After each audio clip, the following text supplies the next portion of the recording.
బయటపడిన వెండితెర నటి హేమ బండారం. ఇంతకీ హేమ ఏం చేసింది? హేమ నటిగా ఎంతో మంచి గుర్తింపుని అందుకుంది. వెండితెరపై ఎన్నో సినిమాల్లో నటిస్తూ తన చక్కని కామెడీతో, అలానే ఇల్లాలిగా నటిస్తూ తన చక్కని నటనతో ఎంతో మంది అభిమానుల్ని సొంతం చేసుకుంది. ఈ మధ్య వెండితెరపై పెద్దగా హేమకు అవకాశాలు లేవనే చెప్పాలి. దీంతో యూట్యూబ్ ఛానల్ అంటూ కొన్ని వీడియోస్ని కూడా షేర్ చేస్తూ సోషల్ మీడియాలో యాక్టివ్గా ఉండటం మొదలుపెట్టారు హేమ. అయితే హేమ పైన ఈ మధ్య సోషల్ మీడియాలో ఒక వార్త బాగా చక్కర్లు కొడుతుంది. దీంతో ఇక హేమ బండారం బయటపడింది అంటూ కామెంట్స్ కూడా వినిపిస్తున్నాయి. నటి హేమకు పెద్దగా అవకాశాలు లేవు, కానీ లగ్జరీ లైఫ్ని ఎంజాయ్ చేస్తూ ఎన్నో ఫొటోస్ని సోషల్ మీడియా వేదిక ద్వారా షేర్ చేస్తున్నారు. ఇదంతా రాబడి ఎక్కడి నుండి వస్తుంది అంటూ ప్రశ్నలు ఎదురయ్యాయి.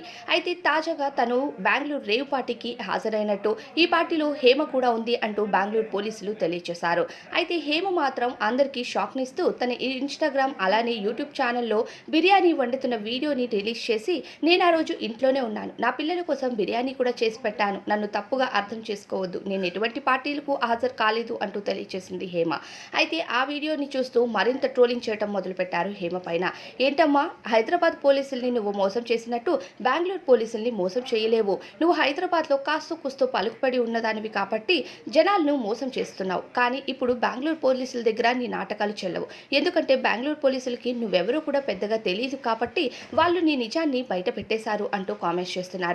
అయితే ప్రస్తుతం సోషల్ మీడియా మొత్తం హేమ ప్రేయరే వినిపిస్తుందని చెప్పాలి. హేమ చేసిన పనికి బండారం బయటపడింది, ఇన్ని రోజుకి నీ పాపం పండింది అంటూ చాలా మంది సెలబ్రిటీస్ కూడా హేమ చేసిన పనిపైన షాకింగ్ కామెంట్స్ ని అలానే వీడియోస్ ని షేర్ చేస్తూ హేమ పైన అభిప్రాయాన్ని తెలియజేస్తుంటే, ఇక బిర్యానీ వీడియో పైన మరింత ట్రోలింగ్ జరుగుతుందనే చెప్పాలి. నీ బిర్యానీ వీడియో ఎక్కడో పెట్టుకో, ఇక పబ్లిక్ ని నువ్వు ఫూల్ ని చేయలేవు హేమ అంటూ ఎన్నో కామెంట్స్ వినిపించడంతో పాటు, ఇలాంటి పార్టీస్ కి హాజరు కాకపోతే అంత లగ్జరియస్ లైఫ్ ని ఎలా హాజరు చేస్తూ ఉంటున్నావు అంటూ కూడా ఎన్నో ప్రశ్నలు ఎదురవుతున్నాయి.